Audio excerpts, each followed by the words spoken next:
Grandes momentos da história, das artes, da música. O registro jornalístico de fatos marcantes. Informações compiladas pelo Centro de Documentação e Memória da Rádio Bandeirantes, que chegam agora até você. Memória. Pesquisa, produção e apresentação de Milton Parron. Memória.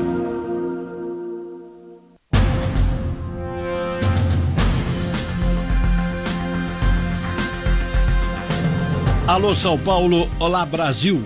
Hoje mais um programa Memória, revelando histórias de bastidores, revivendo programas e ouvindo personagens que edificaram o gigantesco grupo Bandeirantes de Comunicação, que nasceu de uma sementinha chamada Rádio Bandeirantes 80 anos atrás. José Paulo de Andrade é um dos operários de maior projeção na construção desta grande obra. Começou como rádio escuta, a mais humilde das funções no rádio, e chegou à elite das atribuições, a de diretor de jornalismo da emissora.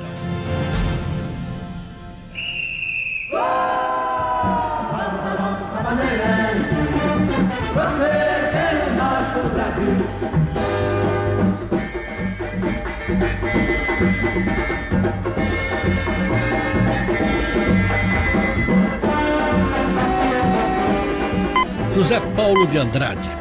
O pessoal de rádio da minha geração, da nossa, via de regra, esse pessoal entrou no rádio pela porta do esporte e boa parte pelos plantões esportivos e a grande maioria como rádio escuta. Como rádio escuta, que foi como eu comecei. Nos tempos, eu, na Pan-Americano, Narciso Beniz chefiava o plantão, o Noni Neto era o coordenador, e você na América. E a gente trocava figurinha no fim da tarde, no final da jornada, porque era uma dificuldade você falar com o interior. As ligações telefônicas, você arrumava um monte de namorada na companhia telefônica. No Nordeste. Eu vi uma entrevista sua e ouvi em algum lugar que você começou na Bandeirantes em 63. Mas a minha memória vai antes, vai a 60, 61. 61 na Rádio América, que era do grupo, né? Então, eu tô aqui no grupo Bandeirantes desde essa época aí. São 55 anos já, né? A América ficava ainda lá na São Luís? Na Consolação com a São Luís. Aquele ponto privilegiado da cidade, né?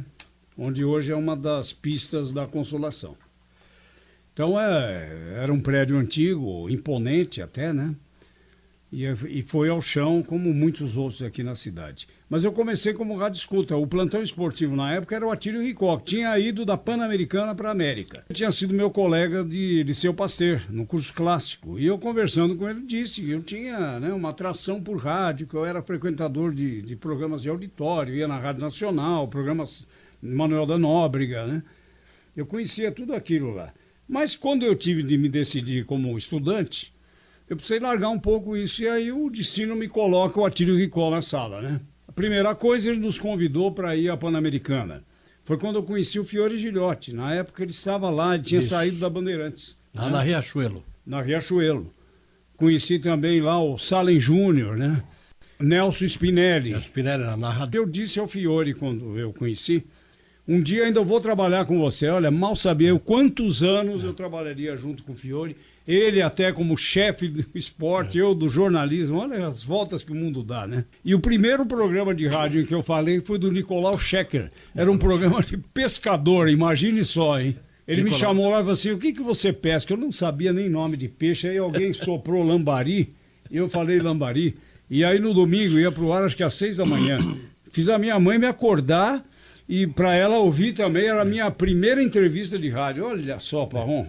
E hoje eu estou aqui diante de um dos mitos do rádio, que é o Milton Parron. Você não vai ficar trocando confete. Sempre faz questão, não, mas eu acho interessante que você sempre faz questão. Aliás, são dois que eu conheço, dois jornalistas que fazem questão de ser chamados de repórteres. Um é você e o outro é o Ricardo Couto. O Couto também se apresenta como repórter. Ricardo Couto. É isso? É um orgulho, né, que vocês têm. Agora, o interessante, Zé Paulo, que a rádio escuta foi o caminho para revelar muitos talentos no rádio. Você lembra dos rádios? Na da Segunda Guerra. Submarino. Né? Não é isso, da Segunda Guerra? Submarino. Ele não na tinha, América também. você só podia ouvir com fone, ele não tinha... Isso. E era um orgulho, aliás, do Narciso Verniz, um daqueles lá, disse que ele foi lá em Santos, num leilão que teve lá, e ele que comprou para a rádio mas era um rádio horroroso, só que pegava o mundo, né? Pegava o mundo, tinha um alcance muito grande. Cândido Garcia, Marco Antônio Gomes, o Atílio Ricó, era um rádio escuta lá do meu tempo da Pan-Americana. Veja quanta gente que se formou, né? Que saiu do... O Atílio foi como plantão esportivo da América.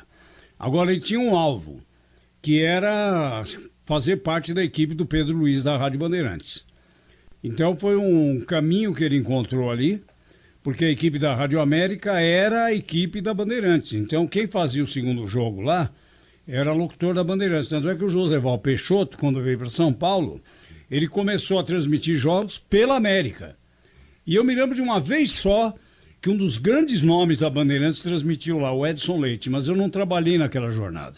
Lamentei muito que eu não cheguei a trabalhar com o Edson Leite, que era o meu ídolo como locutor esportivo. O jogo do Juventus era comigo mesmo. Eu e o Borg, nós dividíamos a Rua Javari. E eu fazia isso pela Record, lá com Oliveira Júnior. Agarra lá! É esse aí. Passa a bola para Jair Francisco. Jair Francisco buscando o comando a Valdir. Está em todas as posições o ponteiro esquerdo juventino, menos na sua. Domina Hidalgo, tentou lançar para Miranda, cortou Tarcísio. Tranquilo joga o América e vai vencendo por 1-0. Impulsionada a bola na direção de Ladeira, atenção, é o segundo gol, chuta a Ladeira, gol!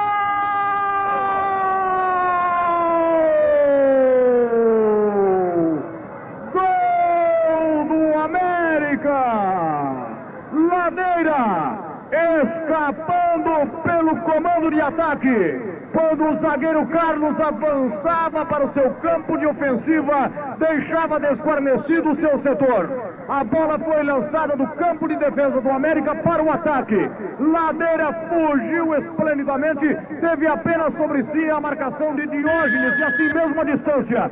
Penetrou como quis e fuzilou mão de onça no canto direito da sua meta aos 41 minutos. Na Rua Javari. 2 para o América, 0 para o Juventus Humberto Mendonça. A defensiva do Juventus subiu demais, se despreocupou. Narrador esportivo, comentarista, repórter de campo, ator não, canastrão. Mas você você foi intérprete lá.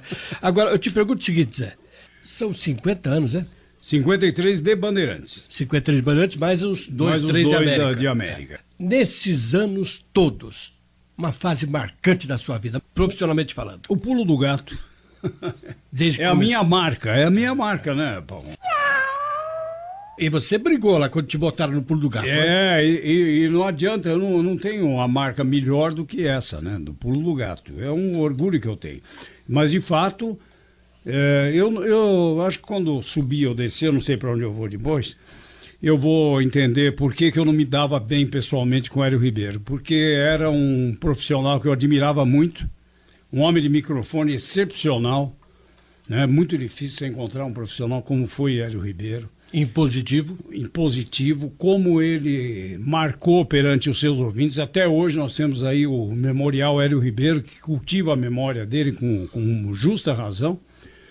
Mas na época eu era apresentador do jornal Primeira Hora, que era o sonho de todo locutor daquela época, né? E aí ele veio me propor para sair do Primeira Hora para fazer o Pulo do Gato, que tinha começado uns dias antes com o Joia Júnior. E até eu me surpreendi, porque eu não sabia que ia entrar um programa chamado O Pulo do Gato.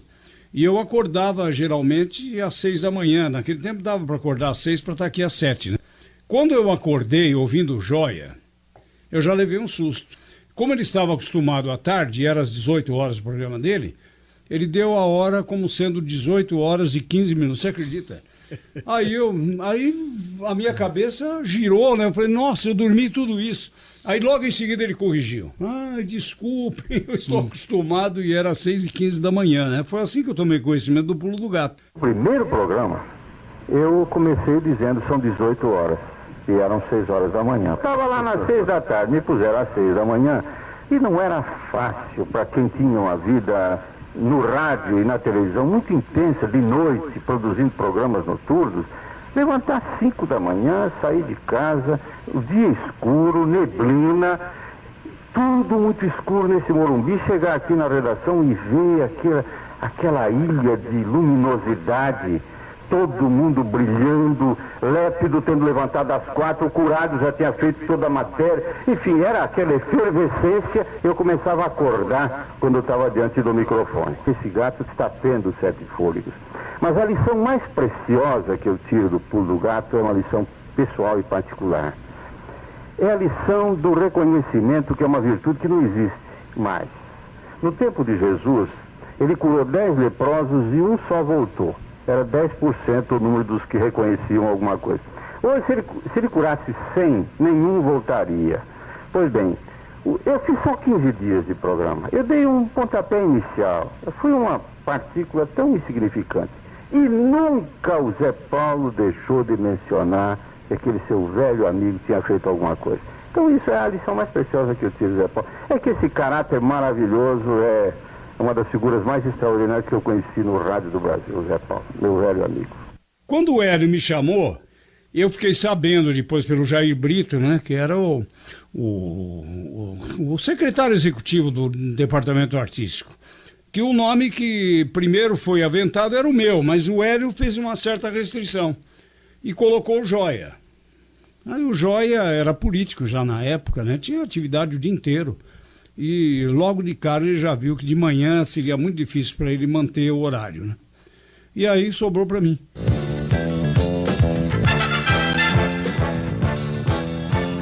E agora vamos saber do tempo, direto da Central Bandeirantes de Meteorologia em Nazaré Paulista, Sérgio Vernizzi.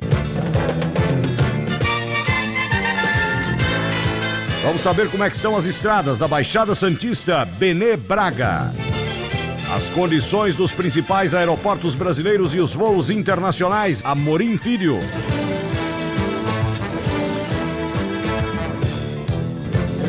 Pulo do Gato, repórter Berto Ferreira. Cândido Garcia, da equipe Bandeirantes de Esportes.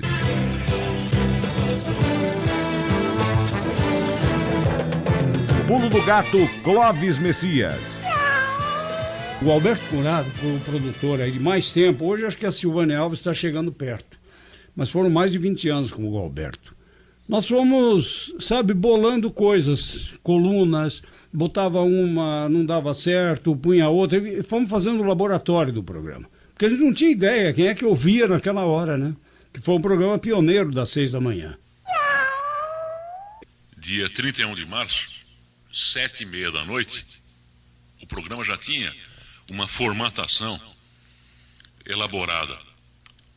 E não havia nome ainda, imagine, para o programa que iria estrear na madrugada do dia seguinte.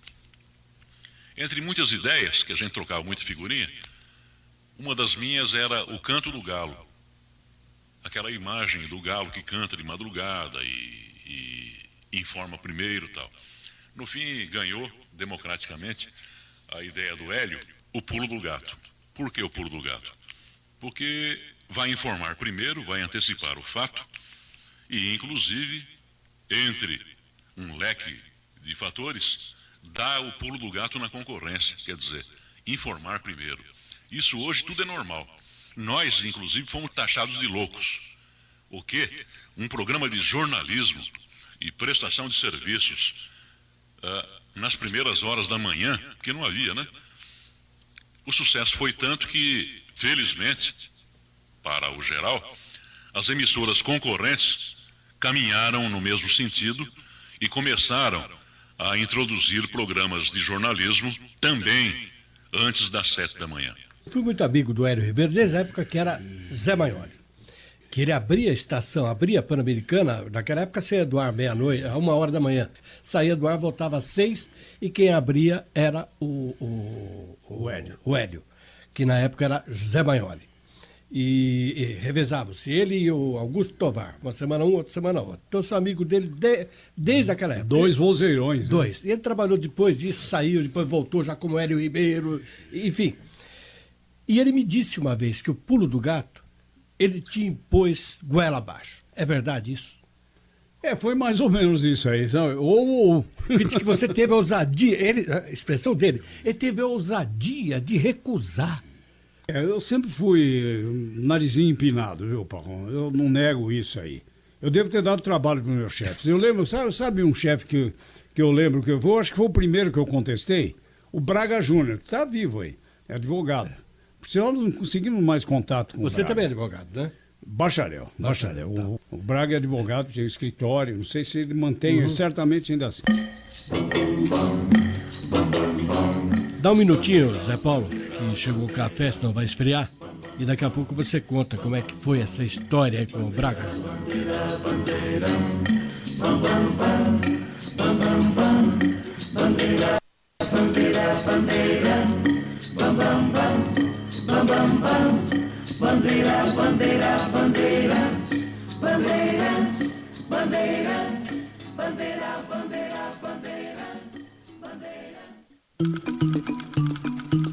Informações registradas, armazenadas, recuperadas e exibidas em memória. Consumidor Ligado. Direitos e deveres. O serviço foi mal prestado?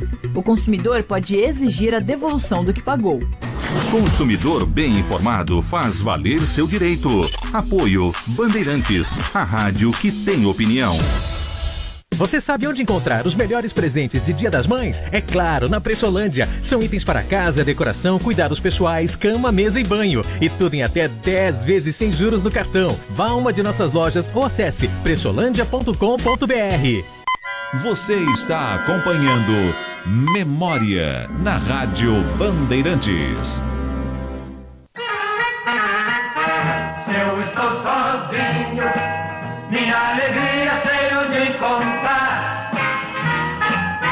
É na Bandeirantes, a minha querida, a mais popular. Bandeirantes, 80 anos. Muitas das suas histórias foram protagonizadas por José Paulo de Andrade. Tivemos, nós dois, durante muitos anos, carreiras paralelas e muito próximas, ambos atuando no esporte e ambos por emissoras diretamente concorrentes. Há 23 anos, nossas estradas deixaram de ser paralelas e convergiram. O José Paulo começou no esporte, foi repórter e também narrador esportivo, e nessas funções ele teve a felicidade de estar presente em acontecimentos que hoje são documentos arquivados nos anais esportivos de quase todas as nações do mundo. Um deles, o 10º gol de Pelé, que foi registrado no dia 19 de novembro de 1969. Antes de você nos contar o episódio com o seu chefe Braga Júnior, Zé Paulo, vamos recordar como é que você relatou as emoções do 10º gol de Pelé. A narração é do Flávio Araújo. Depois você conta a história, essa história, lá com o Braga Júnior. O Raimondinho já está pronto, ele entra no lugar do Celino, que não foi feliz no dia do seu aniversário. Atenção, fecha o Santos, Pelé derrubado, pênalti! Penalidade máxima quando o Pelé carregava no lançamento que vinha da intermediária. Pelas costas ele foi trancado visivelmente. Aponta Manela Amaro. Penalidade máxima para o Santos bater. Está aí, senhores, a oportunidade para finalmente Pelé completar o seu 10º gol, Zé Paulo. Clodoaldo fez um lançamento primoroso. Pelé se enfiou bem pela defensiva do Vasco da Gama. René, mais uma vez, largou o pé em Pelé e fez com que ele fosse para o chão, dentro da área, num pênalti contestado pelos jogadores do Vasco da Gama, à vista das 65 mil pessoas que pagaram ingresso no Maracanã. O público em coro pedindo Pelé, mas ele mesmo já declarou que não ia querer marcar o 10º de pênalti. Olha aí o técnico Antônio, como lhe parece, Antônio? Não, foi pênalti. Se eles não fazem o pênalti, o Pelé é absoluto. O Andrade já tinha saído, o Pelé é absoluto. Acho que foi penal. Tá muito bem, Antônio. Uma multidão está atrás do gol de Andrada. Pelé está de costas para o gol. Fala qualquer coisa com os companheiros. Atenção, correu para a bola, Pelé. Parou, atirou. Pro gol!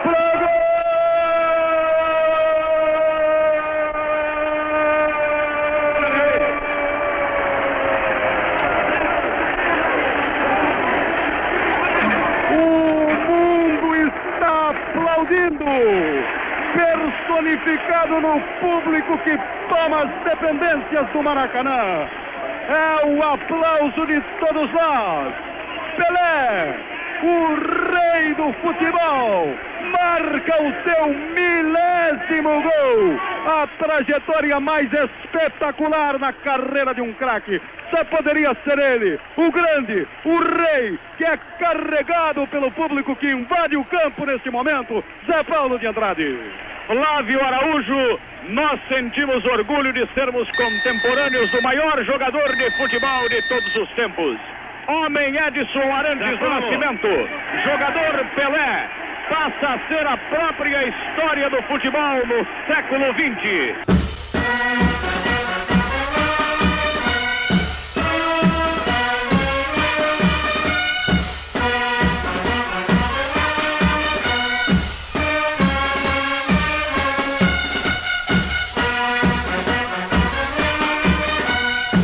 O mundo, sem exagero e sem os recursos tecnológicos de hoje, acompanhou o 1000º gol de Pelé pela televisão e pelas transmissões por intermédio do rádio.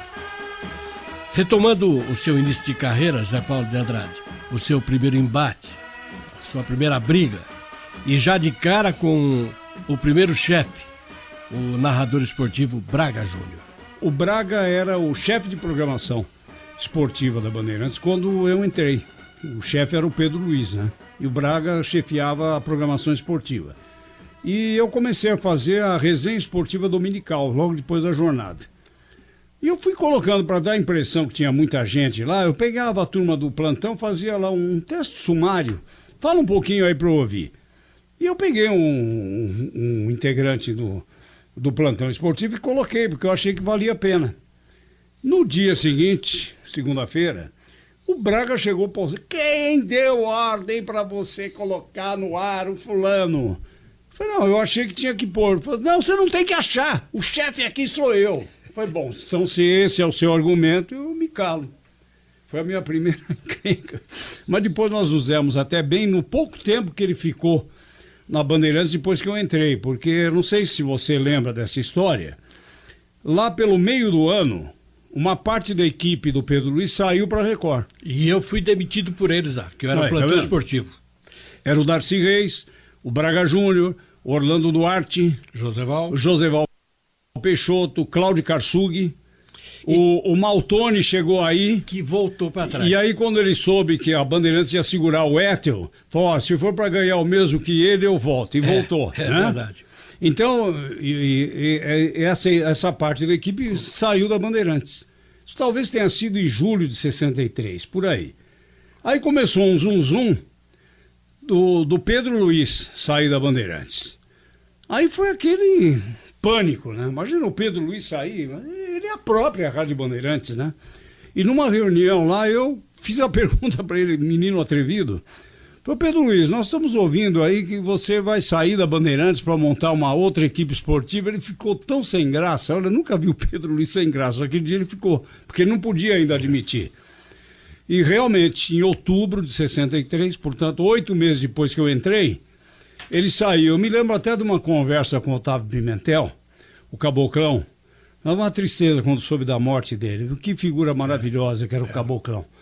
E eu falei para ele, mas o Pimentel, fica aqui, vai sobrar espaço agora para você, com essa equipe toda saindo, já tinha saído uma parte, né? A Bandeirantes praticamente ficou sem locutor. Aí o Pimentel falou para mim, olha, eu sinto muito, mas é a mesma coisa que você ir para o Santos e o Pelé sair. Foi mais ou menos isso, ele era o Pelé da locução esportiva. Então, foi aí que o Murilo Leite deu um nó no Pedro Luiz. Porque o Pedro saiu para montar a equipe 1040 da Tupi. Só que, confiando no taco dele, né, no prestígio que ele tinha, indiscutível, ele demorou demais para lançar a equipe. Mais de mês. E nesse meio tempo, o Murilo Leite foi atrás do Fiore, trouxe o Fiore de volta, foi atrás do Enio Rodrigues em Araraquara, trouxe junto com o Fiore o Borg Júnior, e montou a equipe. Aí tinha o Luiz Aguiar, tinha o Flávio Araújo, que tinham saído até numa... O Flávio tinha ido para Excelsior, também voltou. E ele montou rapidamente uma equipe para fazer frente. e lançou, naquela época não tinha essa falácia que era a lei Cidade Limpa, então se podia fazer outdoors. Espalhou outdoors pela cidade. Conclusão, quando o Pedro estreou com a equipe 1040, o Fiore já estava consolidando a sua liderança. Foi assim que aconteceu.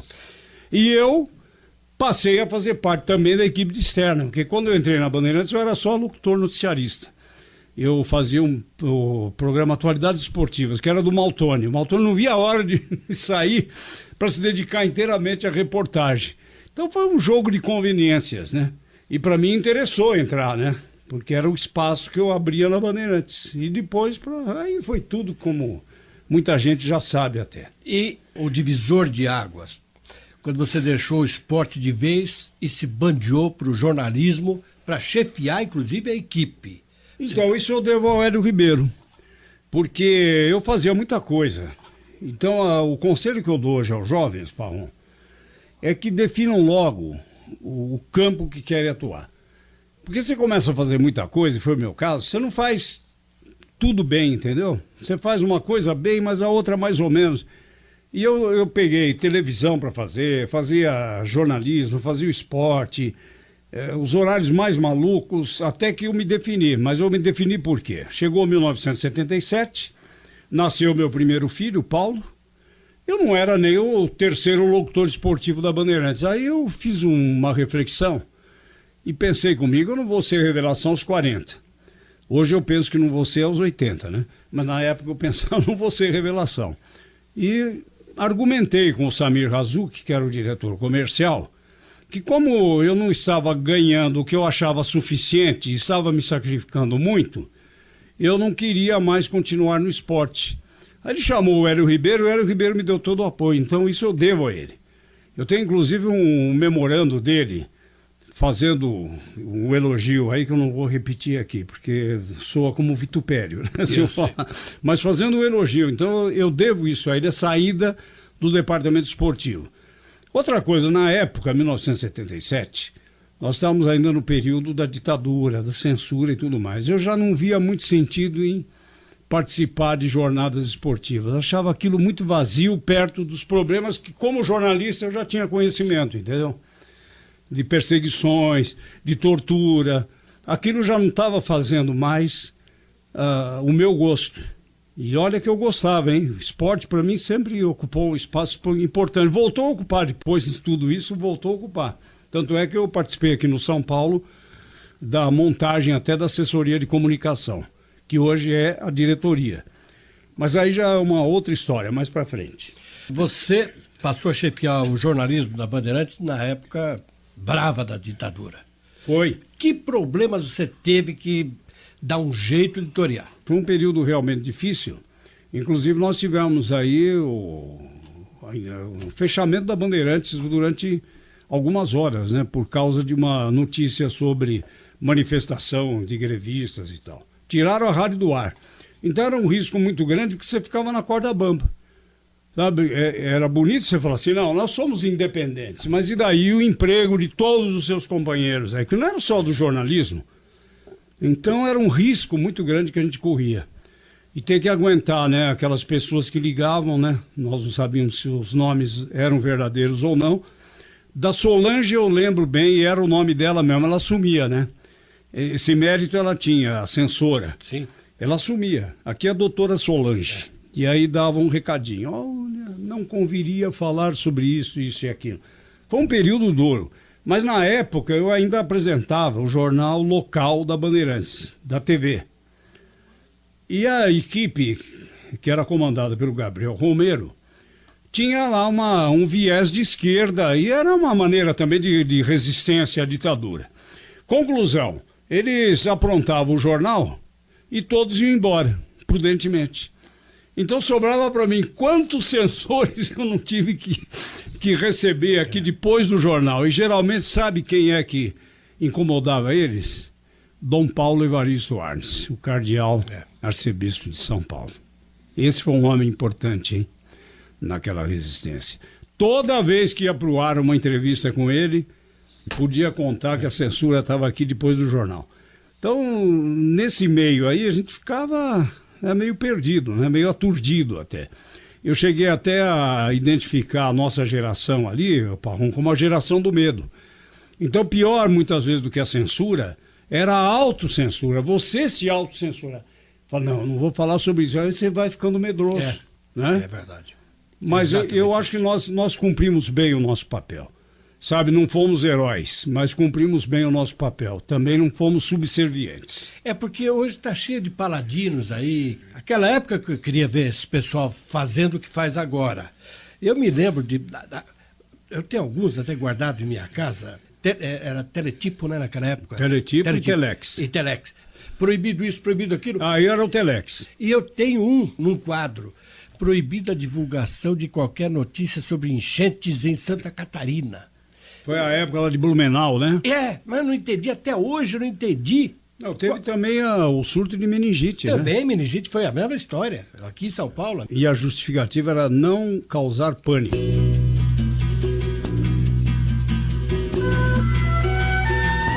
Aquele surto de meningite deu o que falar. Por causa da censura burra e dos burros que a exerciam, ocorreu um dos episódios mais hilários de todo o regime ditatorial. O Chico Buarque de Holanda era uma das maiores vítimas da censura. Nem liam as letras de suas músicas. Só pelo fato do Chico ser o autor, já eram censuradas. O que ele fez? O que ele inventou? Adotou um pseudônimo, Julinho da Adelaide. E com esse pseudônimo emplacou 2 grandes sucessos que, aliás, faziam críticas ao governo, mas os dirigentes censores nem perceberam. De repente, Julinho da Adelaide tornou-se figura célebre, só que ninguém sabia quem ele era. Os jornalistas Mário Prata e Melquiades Cunha Júnior resolveram fazer uma entrevista com o personagem sem revelar quem era o original por detrás da figura caricata. Eu tenho em meus arquivos a entrevista inteira, com cerca de 1 hora.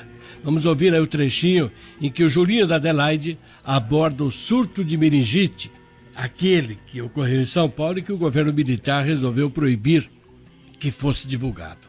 Aqui em São Paulo tem muito negócio de casa de samba, uma coisa que lá no Rio não tem. Lá tinha uma só, mas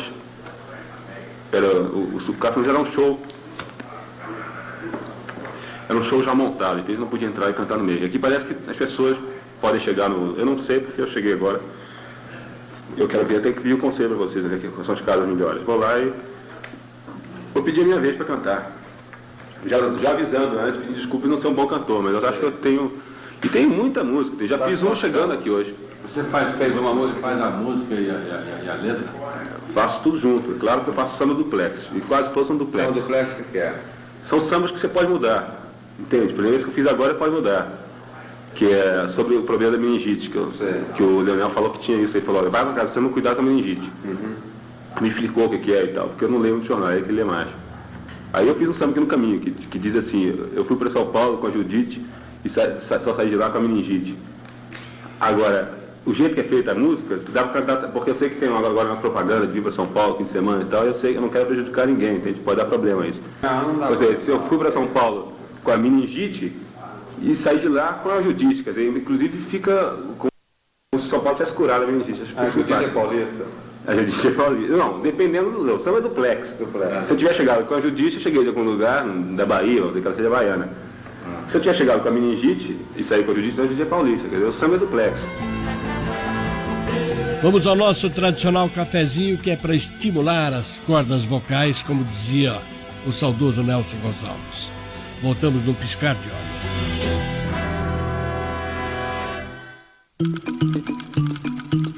Informações registradas, armazenadas, recuperadas e exibidas em memória. Novak Djokovic, Rafael Nadal, Roger Federer, Angelique Kerber e você. Vem aí, Roland Garros, no Band Sports. São 50 jogos ao vivo, com as maiores estrelas do tênis mundial, de 28 de maio a 11 de junho, no canal Band Sports. Entre em quadra com a gente. Não, ele não é bravo não. Só não gosta muito de gente.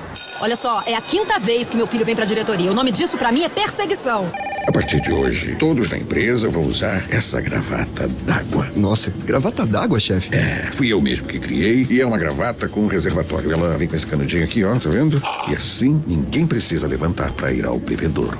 Quem cria nem sempre vê o que há de errado. Por isso, a propaganda precisa do Conar. Acesse e conheça conar.org.br. Você está acompanhando Memória na Rádio Bandeirantes.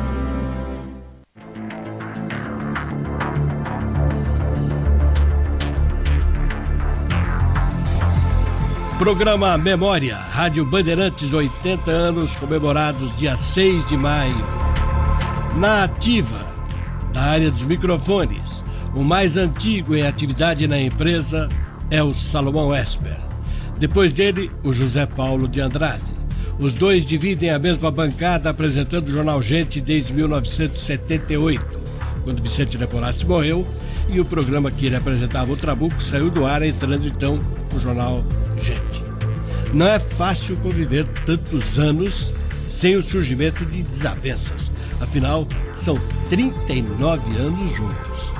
É a pessoa com quem eu convivo há mais tempo da minha vida. Quem conhece Zé Paulo de Andrade sabe o tamanho do pavio do Zé Paulo, que é bem curto. O Salomão deve ser um pavio bem maior, porque vocês se tratam como irmãos até hoje. Olha só que coisa interessante, né? Hoje a nossa diferença de idade não é tão significativa. O Salomão fez 87, eu estou com 74. Então dá 12 anos e meio, vai de diferença. Mas na época que eu entrei na Rádio América, ele era o diretor artístico. Ele tinha 32, eu tinha 19. Então naquela época ele já era adulto e eu não, eu era um moleque, né, que estava começando. E é a pessoa com quem eu convivo há mais tempo e hoje eu concluo que quem tem a paciência maior é ele mesmo de me aguentar. Por falar em pavio curto, não foram poucas as vezes em que dois pavios curtos se encontraram no Jornal da Bandeirante Gente, que o José Paulo e o Salomão Esper apresentam desde 1978, como disse. E quase sempre cabe ao Salomão a tarefa de apaziguar os ânimos, de apagar os incêndios. Um desses momentos ocorreu em 1991, quando o então governador Orestes Quércia esteve no programa. Vamos recordar o episódio. Se você deixar o tecnocrata administrar o Estado, quer dizer, o economista, ele zera o déficit, faz a contabilidade bonita, mas não faz obra. Por isso que o senhor pôs um advogado na Secretaria da Fazenda e não um economista? Ele mais de economia do que muitos economistas aí, o Machado, né? Então essa é a verdade. Fizemos um volume, nunca na história de São Paulo houve um volume de obras como nós fizemos. Fizemos, por exemplo, outro dia estavam me lembrando de que no Brasil inteiro existe 1.000 e poucos quilômetros de estradas duplicadas. Brasil inteiro, as estradas federais. São Paulo também existia 1.000 e poucos quilômetros de estradas duplicadas.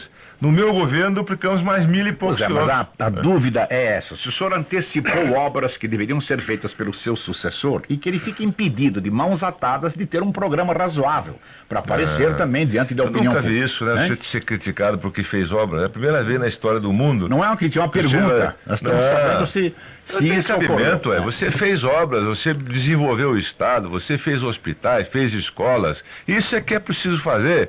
Quem não faz é incompetente, fica arrumando argumento. Não, porque o déficit é o colarinho da avó. Tem que trabalhar. Competência é trabalhar, desenvolver o Estado, que é aquilo que nós fizemos. Mas tudo bem se sobrasse dinheiro para o senhor pagar o funcionalismo público. Mas sobrou, tem dinheiro. Não sobrou, como é? Olha, estamos pagando. Está tesourado? Não.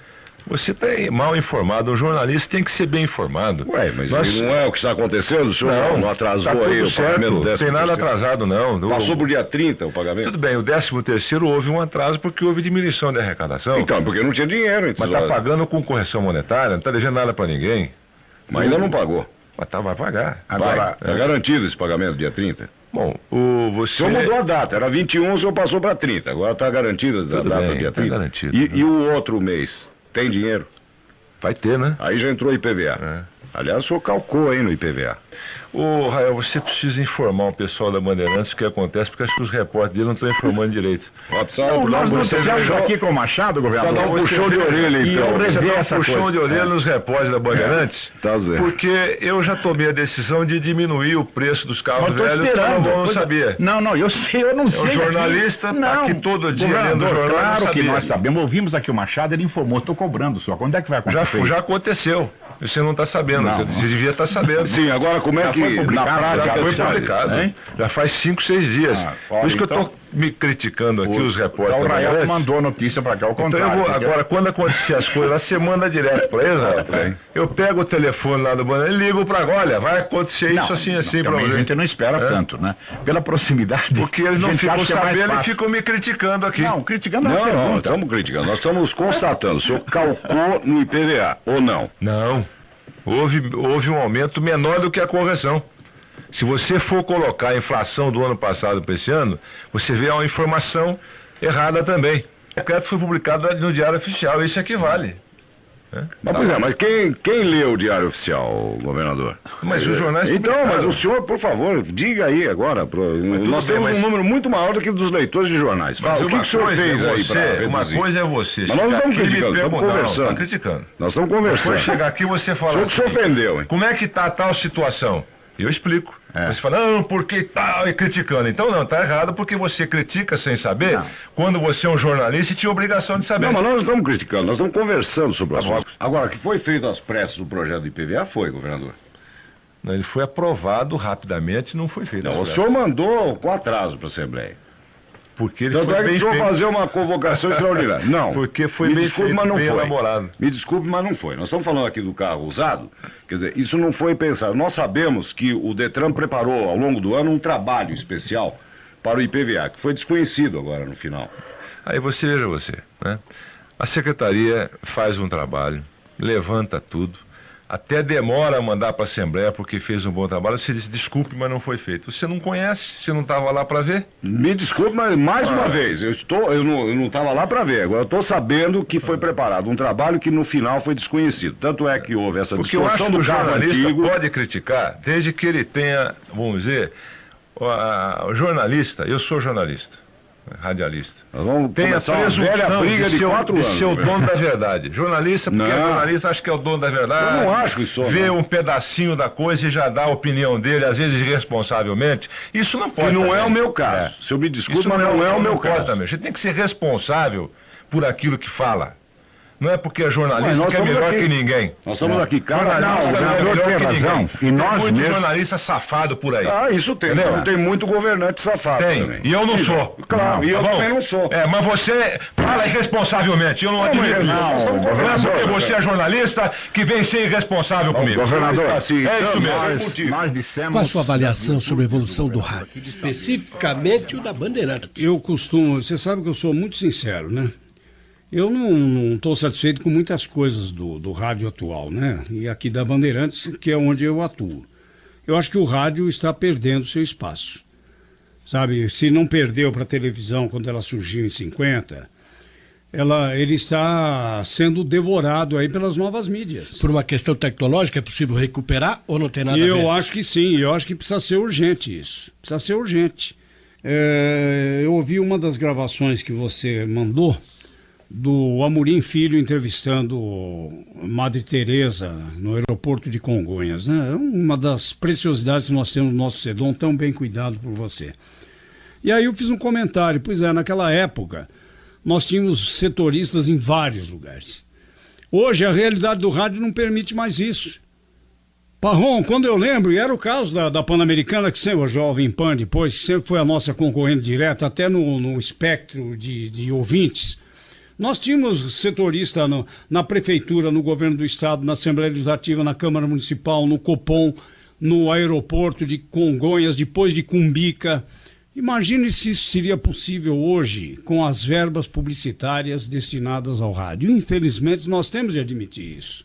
Houve uma involução do veículo. E com a pulverização, com tantas emissoras, ficou difícil manter aquelas que eram realmente as grandes emissoras de São Paulo. Ficou difícil isso. Então, quando eu falo muitas vezes, já tentaram me interpretar Tá, mas eu não vou dar a minha interpretação, que a Bandeirantes, quando era a Bandeirantes, eu quero dizer mais ou menos isso aí. Era a emissora que contava para o ouvinte, como a Jovem Pan contava, na época tinha Eldorado, que tinha uma audiência menor, mas sempre respeitada no jornalismo, né? Depois veio a Excelsior, CBN, né? E parou por aí. Hoje não há mais condições de você fazer um grande investimento para uma equipe de jornalismo de rádio. Infelizmente, se não dividir esses custos com TV ou com outras mídias, as outras mídias ainda, por serem provadas, não vai ser possível mais ao rádio continuar como já foi. Então nós evoluímos isso. Acorda São Paulo, seu sono justo, é hora do pulo do gato. A cidade, seu movimento, a informação oportuna, o pulo do gato. A Bandeirantes dá o pulo do gato e antecipa o fato com José Paulo de Andrade.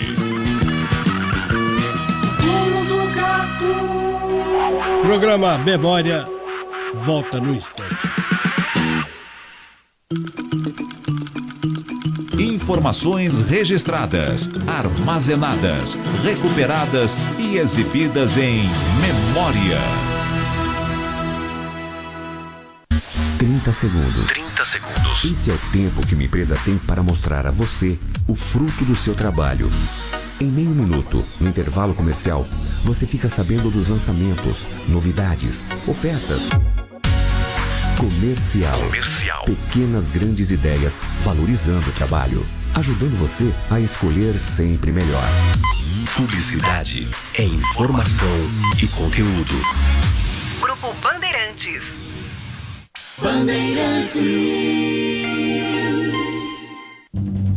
Descubra o que os livros de história do Brasil nunca contaram. Era uma vez uma história, uma aula de Brasil numa superprodução como ninguém viu. Quinta, 11 da noite, na tela da Band. Você está acompanhando Memória na Rádio Bandeirantes.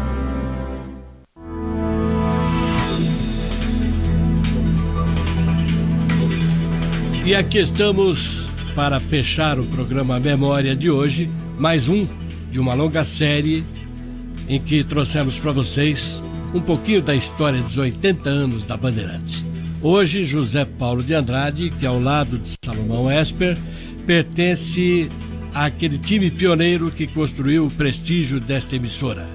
Entre as múltiplas atividades que já desenvolveu aqui na Bandeirantes, também teve participação de destaque na maioria dos debates políticos promovidos pela TV e pela Rádio Bandeirantes. Como perguntador, segundo debate entre candidatos à presidência da República, dia 15 de agosto de 1989. José Paulo de Andrade. Doutor Ulisses, como é que o senhor pretende mostrar ao eleitor que, se ganhar, o seu governo não será uma continuidade do governo Sarney? De que o seu PMDB participa até hoje, tendo montado ministérios e ocupado a maioria dos cargos de segundo e terceiro escalões, e ao qual até recentemente o senhor deu respaldo. Afinal, o senhor e o seu partido são do governo ou da oposição? Bom, começarei inicialmente dizendo o seguinte, nada com os fatos. Os fatos são o seguinte, depois de 1986, que houve a desincompatibilização, nós não temos compromisso nenhum com o governo. Nenhum. Compromisso de qualquer sorte. E quem diz isto é o partido. O partido, através de uma nota do partido, que eu vou ler aqui, declarando-se da Comissão Executiva Nacional, independente em relação ao governo federal, e nele não se sente representado pelos seus filiados que integram o Ministério pela escolha pessoal do senhor Presidente da República. Quero dizer, é uma decisão pessoal do presidente em escolher e é uma decisão também pessoal de quem é escolhido em aceitar. Além disso, desejo dizer, na rapidez, na precariedade do tempo que aqui temos, desejo dizer o seguinte, que durante praticamente 2 anos nós tivemos na Constituinte. E na Constituinte, votando dispositivos em todos os sentidos, que contradizem a política do presidente da República. Que diz respeito, por exemplo, a estabelecer uma auditoria para a dívida externa, era preciso uma auditoria antes que os pagamentos prosseguissem. Estabelecer que o Banco Central, que é o coração do sistema financeiro, seja os seus membros, o seu presidente aprovado pelo Senado, estabelecendo uma fiscalização universal, inclusive para o Banco do Brasil, para o BNDES, através do Congresso Nacional, e medidas que dizem respeito à distribuição de renda, à instrumentalização dos elementos para a distribuição de renda. De maneira que, desejo dizer, que não há portanto, não há falar em continuar. Nós temos um compromisso inteiramente diferente, baseado principalmente nos dispositivos constitucionais, das quais fomos a maioria para a sua aprovação. Não foi respondida a minha pergunta. Quero saber se o doutor Ulisses é um candidato de oposição. Bom, não foi respondido por causa do relógio, né? E da buzina. Não diga, por favor. Que fica difícil, né? Daí que eu sou um candidato independente. Um candidato que só tem compromisso com aquilo que consta do nosso programa. Tá respondido agora, Zé Paulo. O eleitor que o diga. 5 anos mais tarde, dia 31 de outubro de 1994, segundo turno, eleições para o governo de São Paulo. Agora, a responsabilidade de José Paulo de Andrade está bastante aumentada. Ele foi o mediador daquele debate entre Mário Covas e Francisco Rossi. O jornalista Francisco Pinheiro agora vai fazer sua pergunta ao candidato Francisco Rossi. Há cerca de 20 dias, a sua assessoria assinou um compromisso de participar desse debate. Há uma semana, no dia 24, o senhor nos encaminhou essa correspondência dizendo que não compareceria a esse debate. Por que este comportamento? Quando o senhor deve merecer crédito? Por que esta jogada? Bom, eu queria responder dizendo que desde o primeiro instante em que eu fui proclamado o segundo colocado e passei para o segundo turno, eu disse que gostaria de participar de um só debate em rede de rádio e de televisão. Eu queria lembrar, eu participei de 8 debates no primeiro turno e tive que recorrer à justiça para participar de um outro na Rádio Atual, porque a assessoria do senador Mário Covas, sob o pretexto de que eu não tinha o registro da minha candidatura aprovado pelo TRE, vetou a minha participação. E eu queria lembrar também que o senador Mário Covas se ausentou em 3 oportunidades desses debates. Eu sempre gostei do debate. Eu sempre disse que debateria com o senador Mário Covas em qualquer lugar, em qualquer instante. Se eu não viesse aqui, seguramente eu estaria sendo hoje, nesse instante, acusado de fujão. Eu não tenho medo de nada. Eu sou um homem preparado, 22 anos de vida pública, governei uma das maiores cidades desse país, deputado federal 2 vezes, estou aqui e acho que é na base do sim, sim. Estou disputando aqui uma eleição de igual para igual com o senador Mário Covas, participando desse debate. 1 minuto para o comentário do candidato Mário Covas. Eu não farei muito comentário. Eu reivindico para mim o direito, pelo menos em aritmética, poder discutir com o amigo Rossi. Ele disse que teve em 8 debates e que eu faltei em 3, só que eu tive em 7. Tem alguma diferença aí. 8 menos 7 dá 1. Como é que eu tive em 3 fora?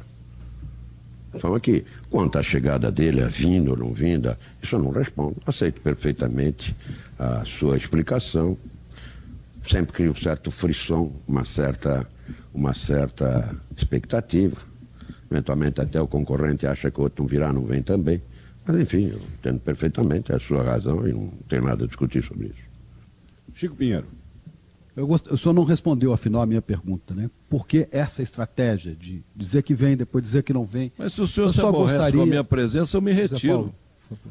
Não, a nossa posição nós já deixamos... de ter hoje, Chico, nesse programa, a sua confirmação de participação novamente no dia 11 de novembro, quando teremos outro debate aqui na Bandeirantes. Eu quero frisar que eu venho a este debate e ao outro debate na TV Globo. Eu acho que eu estou homenageando a TV Bandeirantes com a minha presença nos 3 debates realizados no primeiro turno e nesse debate que nós estamos realizando hoje. Eu não vejo por que 2 debates, inclusive o senhor participando da mesa como funcionário da Bandeirantes e me hostilizando, de certa forma, com esse tipo de pergunta. A nossa posição, a posição oficial da Rede Bandeirantes, nós já deixamos bem claro no início do debate, agradecendo a sua presença, porque isso contribui para a democracia. Zé Paulo, usando a figura retórica para encerrar, se fosse a Bandeirantes um edifício, muitos operários, muita gente ajudou a sentar os tijolos. E certamente você foi um dos engenheiros dessa obra. Como dizia o Fiore, né? O tijolinho. Exatamente. Você, assim como o Salomão, são, creio que, atualmente, os 2 mais antigos aqui ainda em atividade. Então, pelos 80 anos, você também merece receber um abraço de todo esse pessoal, tá? Então, aí eu fico pensando que quando eu entrei na Bandeirantes, né, foi em fevereiro de 1963, ia fazer 21 anos. E já estou aqui com 74. Né? Quando eu entrei em 1963, a Bandeirantes tinha 26 anos de existência. Uma jovem. Olha. Mas nós tivemos aí os grandes nomes, né, que a gente sempre planteia, não vou citar todos, mas os grandes campeões de audiência, Moraes Sarmento, Humberto Marçal, Enzo de Almeida Passos, Henrique Lobo, né? Depois Fernando Soler, Luiz Aguiar com outros comandos, Sérgio Galvão, recentemente falecido, e tantos outros, né? Mas não podemos esquecer dos grandes locutores como Muíbo Cury, que foi homenageado recentemente em Duartina, sua cidade, com o nome de praça, Lorival Pacheco, né? O Ferreira Martins, que durante muito tempo compôs uma equipe maravilhosa no Primeira Hora, com Walker Blas, com o Flávio Guimarães, Jorge Elau. O Jorge Elau, sabe o Jorge Elau? Ele foi meu companheiro na Rádio América, na programação a Gogô. Era a programação de juventude, que era uma programação que a gente fazia no AM, que seria hoje de FM, né? Eram as músicas dos Beatles, Rolling Stones, Roberto Carlos, etc. Mas Odair Batista. Odair Batista com... Ele fazia o show de rádio aqui, ó, a Rádio Camanducaia, nos corredores. Aí um dia alguém sugeriu para ele, por que você não faz no ar? O Sr. Girardi mesmo... Né? Começou aqui com o Riso Futebol Clube. Isso. Depois ele foi para a Pan-Americana para fazer lá o show de rádio. Né? Então são tantos e tantos nomes. O Vicente Leporassi, o Joelmir Betting, né? Grandes companheiros. Enfim, são tantos e tantos profissionais que a gente tem que reconhecer o mérito, né? Não é de um nem de outro, mas de todos, né? Que compuseram essa grande família Bandeirantes, que hoje já não é tão família assim porque cresceu demais. Mas você só não falou da Hora do Arara. A Hora do Arara. A Hora do Arara era um programa que ia ao ar às 8 horas da manhã, com o baiano Luiz Ayala. Por sinal, ele foi meu colega também em Jundiaí, viu? A gente fazia programa lá na Rádio Difusora na época, 68, 69. Falecido. Ele foi uma grande audiência da Bandeirantes. Você sabe que o Pulo do Gato tem muito a ver com ele, né? Eu sempre conto que o Pulo do Gato, para mim e para o Alberto Curado, quando nós começamos a fazer o laboratório, ele se baseou em 2 programas de rádio famosos. O Nada Além de 2 Minutos, da Rádio Nacional. Nenhum assunto deve passar de 2 minutos, senão cansa. Como essa entrevista aqui, já está cansando o ouvinte. Você não aguenta mais me ouvir. A hora que ela estiver pronta, a hora que ela estiver editada, a hora que ela estiver devidamente ilustrada, você vai achar que passou muito rápido o tempo. E o outro Milagre do rádio, né? E o outro programa que inspirou foi o Rádio Folhinha Ford, que era apresentado exatamente pelo Luiz Ayala. Era um programa que ia ao ar às 6h30 e que tinha de tudo um pouco, até horóscopo, porque o Pulo do Gato teve horóscopo no começo, porque era o Omar Cardoso que estava aqui na Bandeirantes, outro grande nome, audiência. Né? Outra grande audiência. Então, o Luiz Ayala foi um campeão de audiência. Os táxis de São Paulo reproduziu o programa dele às 8 da manhã. Aí ele caiu na asneira de ser candidato a vereador. E numa dessas, ele se indispôs com o diretor daquela ocasião, que mandou uma carta para os associados do Clube RB, indicando um outro candidato, que era ligado ao departamento comercial, não era profissional de voz, e um ouvinte estranhou e mandou para o Luiz Ayala a cartinha que ele tinha recebido. Abriu na hora do programa, já viu o que saiu, né? Já no ar mesmo respondeu. Canalha aqui nessa casa. Conclusão, que era diretor? Era o diretor que mandava. Imagina. Conclusão, no dia seguinte, suplemento musical de A Hora do Arara. Foi assim que o Leporassi começou a fazer o Trabuco, em 1963. Vou contar mais uma que eu acho saborosíssima envolvendo o Leporassi. O Leporassi foi um grande nome da Record, tanto no rádio como na TV. E ele fazia lá um programa infantil, né? Com a Clarice Amaral, né? E um dia brincando... Gincana, que bom. Teve uma época que surgiu muita brincadeira com o baiano, né? Uhum. Porque isso é coisa de baiano, baiano faz isso, baiano faz aquilo, não sei o quê. Aí o Leporassi foi fazer uma gracinha no programa de TV. E ele falou assim, bronca de baiano é que nem a Rádio América, ninguém ouve. Olha só, e sabe onde ele foi parar depois que ele saiu da Record? Rádio América. Na Rádio América. Oh, foi muito bem recebido, por sinal. Posso imaginar. Ele chegou a fazer lá o programa O Morcego com o Arapuã, que era outro grande nome do jornalismo. Ele tinha aquela coluna Hora Bolas, Última Hora, né? Olha o passado como volta, né? E eles chegaram a fazer juntos um programa. Aí, quando ele veio para a Bandeirantes, fazia um programa musical, o Laboratório Musical, ele se indispôs até com o pai do Jerry Adriani, porque tinha uma música do Jerry Adriani que acho que era 17º andar, uma coisa assim. Ele acabou de tocar o disco e falou assim, por que esse cantor aqui não se joga do 17º andar? Ofendeu o pai do Jerry, foi lá tomar satisfações com o Leporassi. Mas inacreditável. Do Laboratório Musical, quer dizer, ele já era encrenqueiro, né? Quando ele passou pro Trabuco, então, você já viu. Teve uma história aí que o Delfim Neto, outro dia, recuperou, né? Ele falou assim, um passarinho me contou que vai haver uma desvalorização cambial. Pronto, foi uma corrida no mercado. Posso imaginar. E ele acabou sendo levado, né, delicadamente para a Polícia Federal, conduzido coercitivamente. Tomou uns 80 cafés. Ficou 3 dias sentado lá numa cadeira, só tinha tempo de ir no banheiro e voltar. E ninguém falou com ele. Ficou lá 3 dias guardado e fora do ar, né? E aí quem que substituía o Leporassi? O Salomão Wesp. Então, por isso a nossa ligação nesse horário das 8. Eu era o cara do programa esportivo que anunciava o Leporassi. E teve um dia, né, eu já contei essa história aqui, que eu gravei, porque eu tinha trabalhado no futebol à noite, eu gravei pro dia seguinte a atualidade esportiva, e eu não sei, como sempre fazia. E agora o Trabuco com Vicente Leporassi, bom dia, Leporassi. Ele, bom dia, fita. Porque estava gravado, naquele tempo era fita, né? Hoje seria o quê? Um chip? Sei lá. Mas era fita. Coisas aí, muitas histórias, Paulo. Programa Memória, revivendo um pouquinho dos 80 anos da Rádio Bandeirantes, data comemorada no dia 6 de maio.